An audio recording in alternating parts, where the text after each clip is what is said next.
All right, it's 8:03 this morning on Richmond's Morning News. Good morning. Thanks for joining us.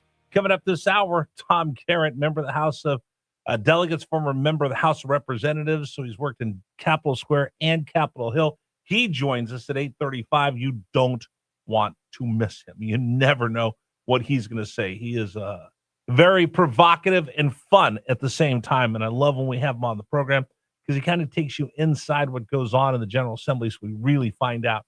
Again, that's why we tell you, you either start your day with Richmond's Morning News or you're playing catch-up asking people, I didn't know that. Be informed. Listen to Richmond's Morning News. All right. This morning, by the way, what were you telling about our guest coming up at 9 o'clock, Dave? Leanne Morgan? Yeah. So she's coming to town. Yes, in August. Yeah. 3 shows at the Altria Theater. And 2 of them are already sold out. Wow. So get those tickets for I think there's a late show on Saturday. 9:30. Yeah. I think it's at 9:30. Yeah. So we had a chance to talk to her, and we'll have that interview coming up at 9 o'clock this morning on Richmond's Morning News. And then I was going to talk about soccer in the 933 experiment, Dave, but the text lines have blown up over this whole idea of Henrico Police going, okay, enough is enough. We're not putting up with this anymore. We're not going to hold up our 4th of July celebration because kids want to show up and act up. We're going to change the way we go about this. Good. It's about time. It's also about time we start respecting law and order and the police that enforce that law and order. Well, I think I'm going to switch gears. Again, it's the experiment. We do it at 9:33 to end the program. We open up the phone lines for you. And I'll tell you this, Dave. I've talked to people like, it's just weird calling Richmond's Morning News because normally you've never done that before. You're right. But I think more speech is better than less speech. I think more opinions are better. I'm not going to agree with them. Like yesterday, somebody called up and he just wanted to be a troll. I'm like, I don't have time for that. That's okay. And yesterday I got kind of frustrated because a lot of people were mad and I got caught up in your frustration as well. So you never know what's going to happen when we have the 933 experiment. That's why we call it that. I was going to talk about World Cup soccer, but I think I'm going to get into respecting the police and does this generation, and we see these kids, have they been taught that the police are bad or the police are good? Maybe we'll get into that coming up at 9:33. You have to stick around for that. All right, with all that being said, let's get to Richmond's Morning News Brief. Here's all the news you need to know. And again, if you don't wake up with us to start your day, well, you're going to be playing catch-up the rest of the day, trying to figure out what's going on. Story number 1, USA World Cup action. It's a nice run, but all things must come to an end. Number 1. Infield, the U.S. is hesitating. A bouncing ball picked up in the box, and that's the opening goal for Belgium. It was to Cantelara, first to react in there in the cross, and now they are in an early hole against Belgium. There's a man lying down behind the wall. Tillman over the line, scores! Malik Tillman! Lightning strikes twice, and the United States has tied the game! Trossard to the byline, gets across, into Cantelara's rising up, and Belgium retake the lead. Moments later, his second goal. Well, don't concede another. Lukaku on the loose ball, scores! Romelu Lukaku. And now they will ride momentum down to Los Angeles Friday afternoon for a showdown with Spain in the World Cup quarterfinal. Hey, Dave, you produce play-by-play, right? You San Antonio Spurs and other broadcasts. You notice how the broadcaster, when USA went, they shoot, they score!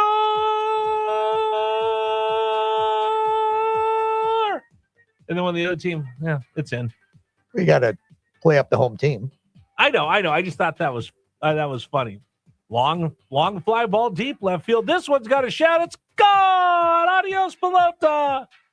Long fly ball. Oh, that one's getting out of here. Anyway, Team USA loses to Belgium. Dave, you didn't watch any of this, did you? No, I didn't see any of it. It was past my bedtime. I you know what? Just for Brian Kilmeade, I'd stayed up to watch it because they said if Kilmeade's going to watch it, I'll watch it. So we went and ate a little dinner. Actually, my son Rigney's in town, so I dropped him off at Poorhouse, and he sat there drinking beer all night watching the game. Very proud of him. We went to dinner somewhere else because it was packed. And then I watched the game until it got to be like 3-1. I'm like, is this over yet? So I called my buddy who actually pays attention to soccer. He goes, Rich, it's like you're down 70-3 in football. You can go to bed. It's over. I'm like, okay, great. I'll go to bed. And then I kind of look quick in the middle of the night and see, oh, they lost 4-1. Okay, I guess my buddy was correct. It was over. It was a nice run. Here's what I'll say. I actually, for one moment, allowed myself to believe that the U.S. could win the World Cup against the most improbable odds, like the Miracle on Ice. And that's good. It gave us hope, and hope is what keeps you going. So hats off to Team USA. I still don't understand your sport. I'm not going to watch soccer again until the next World Cup, but it brought people together, so I'm good with that. Congratulations, Team USA. Nice run. Get to the round of 16, and then we'll see what happens as we finish this thing up. That'll get done. I think around the 16th or so is the finals, somewhere around there. Anyway, story number 2, another loss in court for Jay Jones, our Attorney General, again. Number 2. Ladies and gentlemen, welcome to Virginia, where the laws are new, the courts are busy, and everybody's asking the same question. Do we still have a Second Amendment in Virginia, or did they hide it in the fine print? All right, so here's what's going on. People read the headlines. The General Assembly passed a bunch of gun bans, gun laws. The governor signed them, and a lot of them are so poorly written that they're either written that way on purpose to allow them to have, well, extra things fall through the cracks, so ambiguous they can expand the reach of these gun bans, or they're just incompetent. I don't know. You tell me. Either way, they're all now, and a lot of them are under review. So a 3-judge panel was put together by the request, I believe, of the Attorney General, saying, hey, listen, there's so many of these different lawsuits against us. There's 4 big ones, plus the DOJ. Can't we all just kind of move them into one? And 3-panel of judges got together and go, nope. So Jay Jones, another L. Before the court is our new Attorney General. We will have each of these individual. They all have different merits. They all have different logic. They all have different reasoning. They all cite different parts of the Constitution. Jay Jones was trying to combine them all so it would make him easier and make it easier to defend these bad gun laws in the Commonwealth of Virginia. So for him, that's a W. That's another L for the Attorney General of the Commonwealth of Virginia. All of these will, 4 that are filed so far, will go to individual cases, individual courts. So we'll see what happens there. All right, story number 3. I told you so when it comes to the budget, and one of the things they were fighting for was extending, quote-unquote, temporary Obamacare subsidies. Number 3. Okay, when we were talking about the budget, and I was like, here's what they want. They want money for the Metro. They want money for slush funds, and I told you they wanted money to extend Obamacare subsidies during COVID that were supposed to be temporary. So here's what we got. Virginia Health Benefit Exchange, the arm of the State Cooperation Commission, estimates 100,000 Virginians lost their health insurance coverage this year after Congress failed to extend the enhanced federal premium tax credits. Huh? What's that mean? This is for the RTD. The federal government still provides insurance premium subsidies to eligible households, but the loss of enhanced tax credits first provided during COVID-19 pandemic has made health insurance less affordable for many families, including those with higher household incomes who still couldn't pay health insurance premiums that rose 22%. So what does that mean in everyday English for you and me? A bunch of people jumped into the Obamacare exchange. They got temporary COVID-19 subsidies to help pay for the health insurance.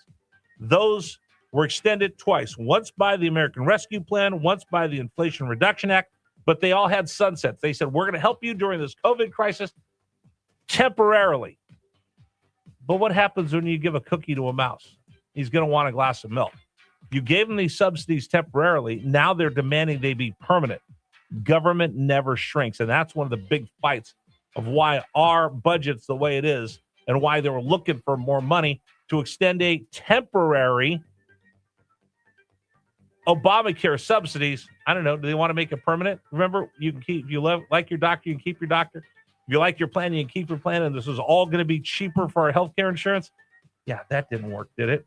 Okay, story number 4, Donald Trump on his way to NATO. He's landed in Turkey.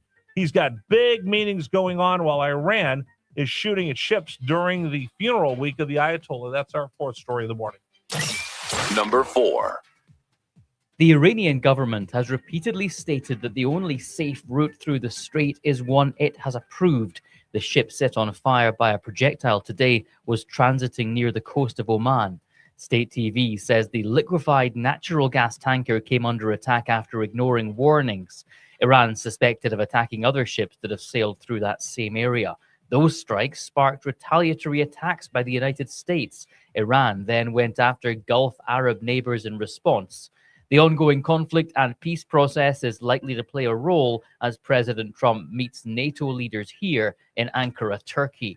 Jonathan Savage, Fox News. All right, so Donald Trump is in Turkey right now, meeting with NATO. They'll have a summit, then he'll be coming back to the States. But right now they're having the funeral, the week-long funeral for the Ayatollah. They've said, do not even mess with us during the Ayatollah's funeral. But again, folks, I keep saying this. Please, please, please do not mirror their culture, civilization, and point of view with ours.